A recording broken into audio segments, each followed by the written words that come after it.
Senhor presidente Rodrigo Lago, senhoras e senhores colegas deputados, a imprensa que nos acompanha e todos aqueles que nos acompanham através da TV Assembleia. Quero também trazer a esta tribuna um tema que já foi abordado, aliás, muito bem destacado e abordado por colegas que me antecederam, tanto o deputado Rodrigo Lago, deputado Carlos Lula e também a deputada Viviane, que é relembrar, resgatar na nossa memória e da história os 35 anos da Constituição Federal, a 7ª Constituição do nosso país, a mais duradoura após o período republicano e que merece destaque aqui no nosso parlamento estadual. E faço esse destaque usando de um texto escrito, porque quero resgatar alguns momentos da história que levou à promulgação da nossa Constituição Federal, da nossa Carta Magna, que eu preciso usar o texto para não incorrer em erros. Deputado Rodrigo, há 35 anos, o Brasil testemunhava um dos mais marcantes momentos da sua história recente.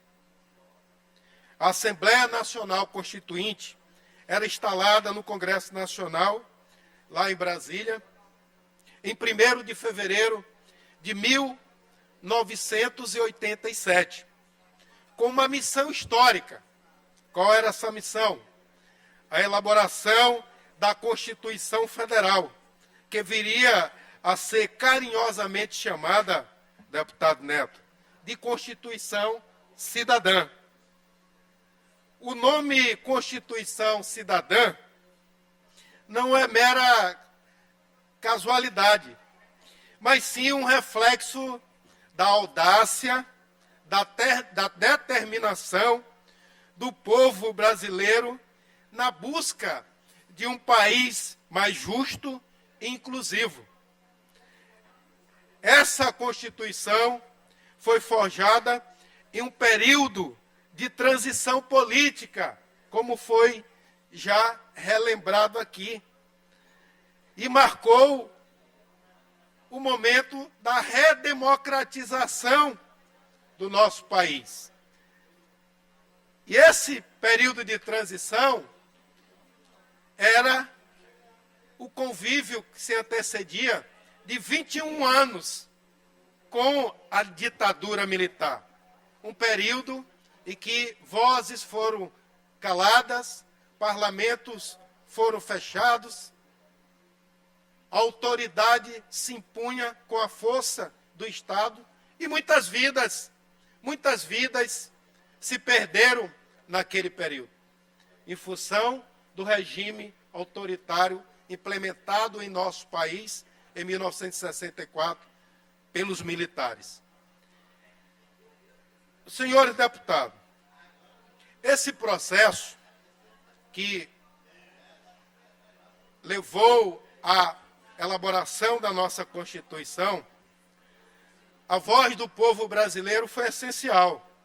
É importante resgatar na história que a participação popular ela foi tão importante que cerca de 5 milhões de formulários foram distribuídos nas agências dos Correios, permitindo que chegasse à casa da população brasileira, dos cidadãos brasileiros e de entidades representativas da sociedade civil para que enviassem as suas sugestões para contribuir com a nova Constituição. E dessas sugestões foram coletadas 72.719 sugestões de cidadãs e cidadãos de todo o Brasil. Além de mais, outras 12.000 contribuições dos constituintes e de entidades representativas. Isso não apenas demonstrou a vontade popular de participar ativamente da construção da nação, mas também deu origem às chamadas cartas populares, daí o termo Constituição Cidadã, que influenciaram significativamente o texto final da nossa Constituição. A Constituição Cidadã se destacou por promover avanços substanciais, deputado Rodrigo. E aqui eu quero destacar 4 áreas fundamentais, que uma delas também foi muito bem destacada pela deputada Viviane e pelos oradores que nos antecederam. Um deles é a educação. O reconhecimento, a educação como um direito de todos e um dever do Estado. A Constituição garantiu a gratuidade do ensino e ampliou o acesso à educação rural e reforçou o compromisso com a inclusão de crianças com deficiência, deputado Neto, e também da população indígena, além de ter consagrado a autonomia das universidades públicas e a ligação entre ensino e pesquisa nas universidades públicas. Então, uma grande conquista para a sociedade brasileira através de uma educação pública, gratuita, uma educação de qualidade. Outro tema importante que merece o nosso destaque é a saúde, deputado Carlos Lula. Um marco na saúde brasileira foi a criação do Sistema Único de Saúde, o SUS. Uma inovação que garantiu que todos os brasileiros tivessem acesso à saúde, independentemente de sua condição social, rompendo com o modelo anterior em que apenas aqueles com vínculo com o antigo INPS, alguns lembram, outros ainda nem sequer ouviram falar, podiam utilizar hospitais públicos. Então, o SUS foi uma revolução.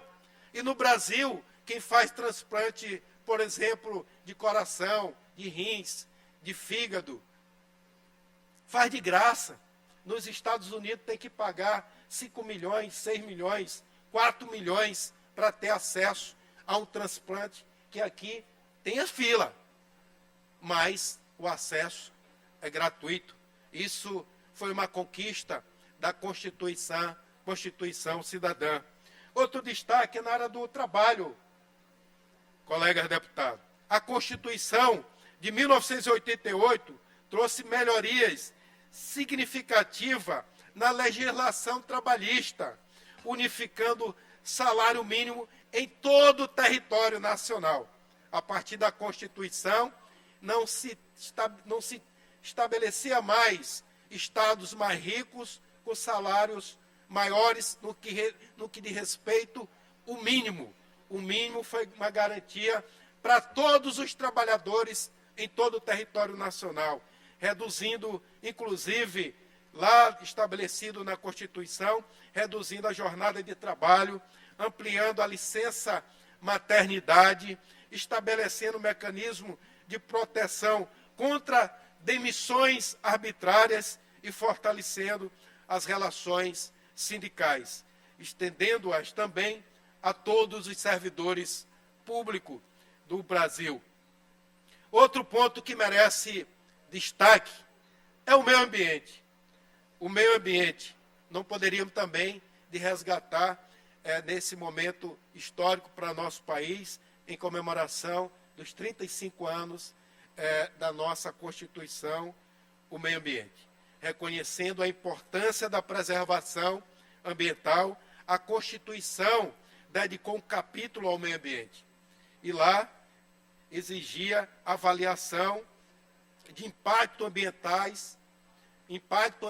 para a construção de obras e abrindo caminho também para legislações que foram importantes, como a Lei das Águas e a Lei de Crimes Ambientais, para que houvesse minimamente um disciplinamento sobre esse tema, para que o Brasil pudesse também cumprir a preservação ambiental, que é importante não só para o Brasil, mas para todo mundo.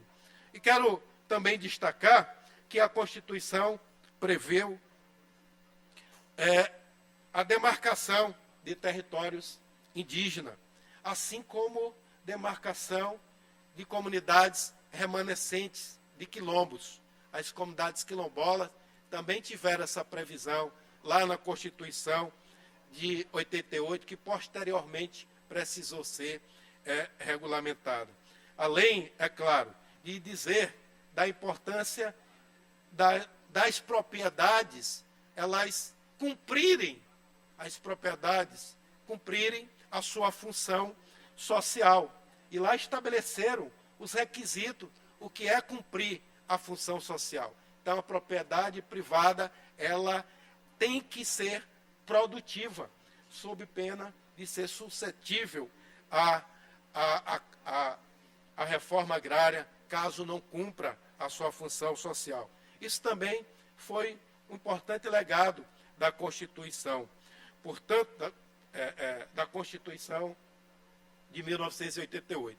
Portanto, a Constituição Cidadã não é apenas um documento legal, mas sim um testemunho da coragem e da determinação do povo brasileiro em criar um país mais justo e inclusivo.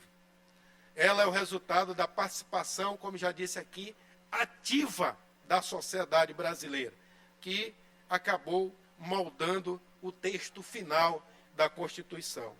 Hoje, colegas, hoje celebramos, deputado Davi, não apenas uma Constituição, mas também um compromisso contínuo com os princípios consagrados em nossa Constituição.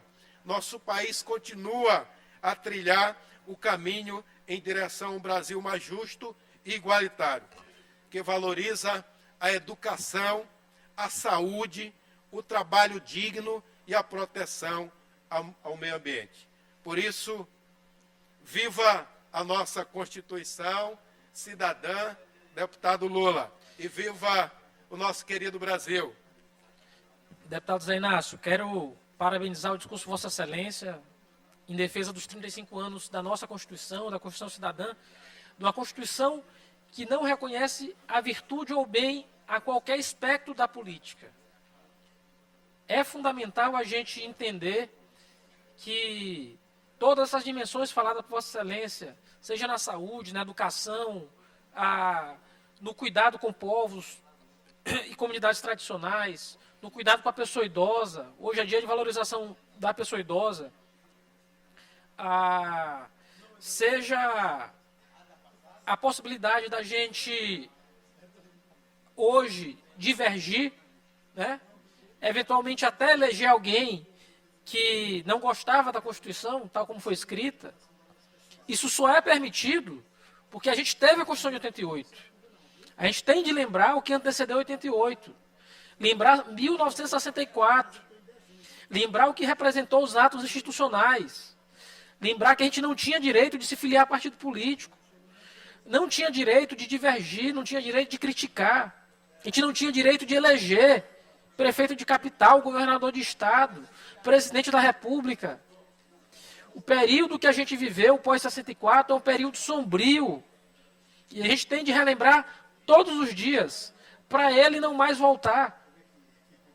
A gente tem de lembrar 88 como uma capacidade de emancipação, e mais do que isso, de rompimento com o que foi 64. ainda há gente saudosista daquele tempo, ainda há gente que tem raiva da democracia, ainda há gente que não sabe conviver com o diferente. A essas pessoas, eu só mostro o livro da nossa Constituição. Constituição que permite a convivência entre os diferentes. Constituição que põe fim ao preconceito. Constituição que permite que pessoas LGBT possam se casar. Constituição que permite que quem crê ou quem não crê tenha liberdade para crer ou deixar de crer. Constituição que permite avanços sociais que tivemos nesses últimos 35 anos. Mas ainda há muito a fazer. A Constituição, ela é resiliente, mas ela tem sido atacada todos os dias. E o nosso papel também é fazer ela continuar resistindo e existindo. Então, quero parabenizar a Vossa Excelência, que nossa Constituição de 88, nossa Constituição cidadã, possa viver por muitos anos e que a gente possa rememorar Ulisses Guimarães, deputado Arnaldo, figura do nosso MDB histórico, que dizia: a Constituição de 88 tem ódio e nojo da ditadura. Palavras dele ao promulgar a Constituição lá em 5 de outubro de 1988, que sejam ditas e lembradas todos os dias. Ódio e nojo à ditadura e ódio e nojo a todos aqueles que amam a ditadura. Deputado Lula, agradeço sua parte. Resgatou muito bem, com o brilhantismo que tem como advogado, que conhece muito bem a nossa Constituição, e peço à mesa que incorpore nos anais da casa a fala do deputado Lula, seja incorporado ao nosso pronunciamento. Finalizo o meu discurso agradecendo a todos que nos acompanham e considero que esse é um momento importante da nossa história. Ao longo desses 35 anos, a nossa Constituição e também já passou por várias emendas. Na verdade, eram 140 até ontem, agora são 141 emendas. Essas emendas fazem parte do processo natural, né, de que a sociedade se articula, se movimenta, cobra os nossos congressistas, tanto deputados federais como senadores, assim como o Poder Executivo, que por esse período também governou o país, para que os ajustes necessários sejam feitos, porque a sociedade ela vive em constante processo de mudança. E nada melhor que aperfeiçoar, mas aperfeiçoar ou modificar a Constituição não para retrocesso, retroagir e retirar direito, mas sempre garantir mais direitos para que os cidadãos, as cidadãs brasileiros possam ter mais direito conquistado, para que a gente possa ter um Estado desenvolvido e com uma cidadania plena e garantias de que possamos avançar, mas com um país desenvolvido e com inclusão social e proteção ao nosso meio ambiente. Era isso para o momento, senhor presidente.